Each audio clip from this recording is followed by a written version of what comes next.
Hi mga bading, yo pose. Welcome to Ila's Living Room, inspired by Yanni's Room and Anything Goes with Emma Chamberlain. Chamberlain? Bago na ko na human og paminaw sa podcast ni Yani about how to be attractive. Something like that ang title. Basta kato ang main idea sa podcast. Then, syempre, realizations kay lang daghan ko realizations. Gusto lang pud ko maghimo og something na like remembrance na ko sa akong self kay graduating ba ako no, cause like pag graduating ka daghan kag ma-realize so karon gimo na lang ko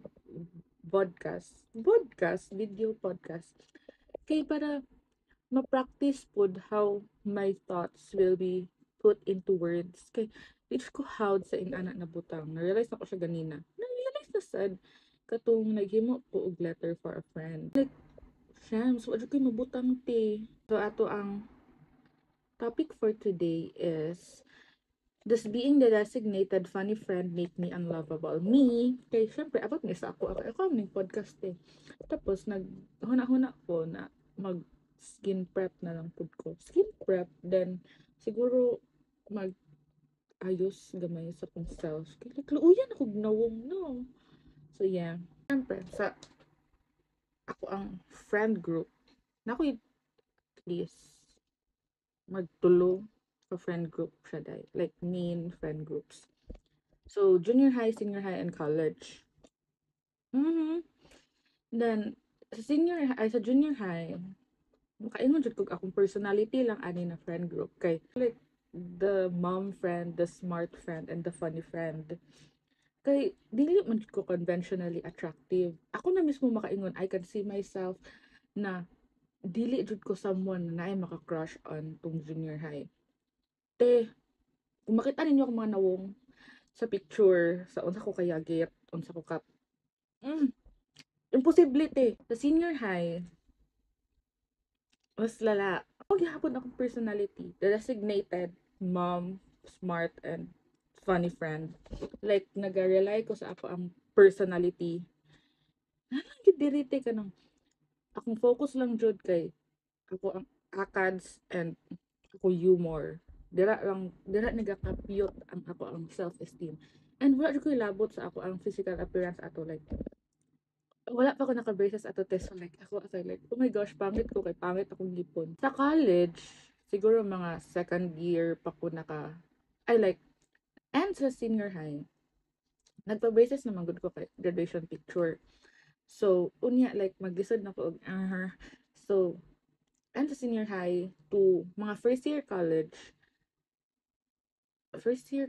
oh dira nakaano na ko na shams need na ko og mag-ayos akong self kay nan kay college unya di pa ko presentable no tas akong personality lang kay mahimong funny ug mahimong smart na sa college baya daw kay mawala jud imong pagka-smart so dapat nako ipuli ana good all these 3 eras of my life wala jud kun kaayo naka-feel na someone will find me attractive kay tungod sa akong personality, tungod sa akong visuals pud like tanaw yung visuals te, it's not giving. Feel pud nako kay di ba? Aware man jud ko na dili ko conventionally attractive. So, syempre asa na ko siya ibawi sa akong humor. Pero at least kung ang tao makaingon na, ay di siya gwapa pero at least funny siya so i-keep na ko siya as a friend. Oh! Eh di ba if dili dili unsa taon sa ko makaingon na dili ko attractive te ang attractive sa Pinoy, puti, tangos ilong payat. Huwag ka nang naing facial symmetry. Facial symmetry? Di anak jud ko te na di ko gwapa. And like, karon kay nag-rely na lang ko, karon na time ha, nag-rely lang ko sa internet na kanang ilahang definition sa attractive kay kanang aesthetic, kanang lahi og nawong, kanang kabalo mo makeup. Dira ako nakabawi-bawi te. Why do people become the funny friend? Kay nag-compensate ang person sa pagiging not guwapa, to at least being fun. Mag-ingon na lang kong jokes, te, para inyong attention maabot sa ako. Kay kabalo ko ang attention ninyo padulong sa attractive na friend. Like, kunwari, magtapok. Oh my gosh, realize ako, Bisaya akong ginastorya. Pero magtapok, then, patapok na yung appeal ng mga people. Kaya kita sila mo doon, te. Not me. Sa mga gwapa. Sa mga gwapo. Unya akong friend group. Di ako maingon sa akong friend group kay gwapo o gwapa sa tanan. Tanan sila kay na sex appeal. Tanan sila kay attractive in my eyes. Like, naa sila yung own charisma. Di ako lang o grabe po ako. Grabe ka low sa akong self-esteem, te. Basta ka na. So, ako, as the non-attractive friend, ma-pressure ko na dapat na ako'y ma-bring sa function. Gikan pa di sa Yanis room, te. Na ako'y ma-bring sa function. Kay, oh my gosh, wala ko'y ambag kung dili ko mag-punchline. Ano good? Na I question there na, do people assume humor equals a lack of vulnerability? Abot. This is me trying to open up sa podcast. So, next topic na lang to. Teka, wala na ko'y mayak. I just wanna yap. And karon kay medyo, ano ang mga questions na naggihatag na akong nakitaan sa internet. And it's like, I'm not ready for that.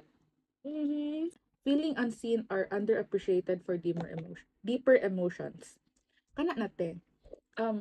Aware akong friends, like all of my friends, the mga 20 ka friends, na dili ko hawd mag-relay og emotions na ko. Like, my deep emotions. Di ba ko kabalo mo comfort? Ana, kay, siguro kay tungod akong coping mechanism jud. Labi na if na is something big that happens within my life. Kay humor. So, if something big happens to their lives, I don't know how to comfort them. Like, saan ako ni? Una pa siguro akong punchline kaysa sa kanang, uy, okay lang na. Like, I don't know what to do if mag-cry na sila sa akong shoulders. Kung mahatag lang sa inyo ha guys, kay silence. Kaya like, the struggle of expressing sadness or serious thoughts when people expect jokes. Ako pod ang person na dili na ako kaya mag-open up sa akong friends. Saksi si Selena Ruth ane. Hi Selena Ruth. I know di mo ni play, di po ni mo ni makitaan. Pero i-post na sa FB no, hello. Si Selena Ruth ane. Na ako'y napagdaanan na super stressful tung second year to third year. Ano rin ko ato day, bed rot lang ko kay, and my other friends don't know about this except if madala ko nila, like, mahubog, ana. Kay, dili ko hawd mo express sa akong thoughts, labi if about na siya sa akong emotions na nasakitan. Kay, akong ingon lang, ana, no, kay, joke, about sa ngano ko ngano nako to na experience na butang. Oh my gosh, I cannot say the thing. Kay handod karon dili na ko kaya mag-talk about it. Kay sala na ko siya, ana good. Katon na part if pangutanon ko sa akong ubang friends na unsa di ka tung camera kano di ka nagaparamdam. I don't know what to say kay corny kay kumuhila ko. Then dili pud na ko maingon ang akong di pud na ako maingon ako ang deep thoughts kay ka factor ato kay katong dili ko kabalo mo express the sadness and serious emotions. Ka butang sa kong utok is dapat nag-joke lang ko. Answer the main question.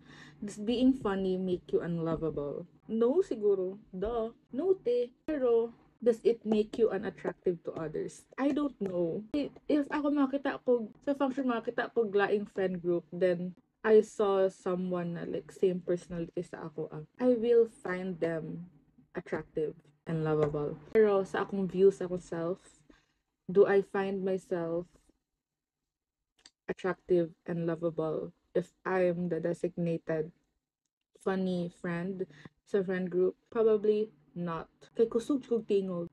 Kiat ko, siguro usahay kay dili. Pero like, if ako makakita sa ako sa isa ka function and sobrang ako kiat, I will not find myself attractive. I will not find myself lovable. At all. Okay, I know. Singhot ko. saba kay ko, and probably some people will find me annoying. Pero this is just my inner thoughts. Inner thoughts. And I don't know, gusto lang siya ko mag-yak for at least 10 to 15 minutes. Nag-bedrock lang ko tibuok gabi and kagahapon. It's time for me to go verbal, masking there are nobody will probably listen to this, pero at least I have proof na nahimo kong verbal this day before ko mag-go non-verbal na sad. Wala lang, don't pity me because I already pity myself enough. Thank you. Reminder that real connection embrace all aspects of a person. No. Basta, I think nag-self-pity lang ko. See you next episode. Na kanang, oh my gosh, ano ko mag-skincare ko ganina. And, so this is a way para ma-accept na akong face. Mga to, nag-video-video ko.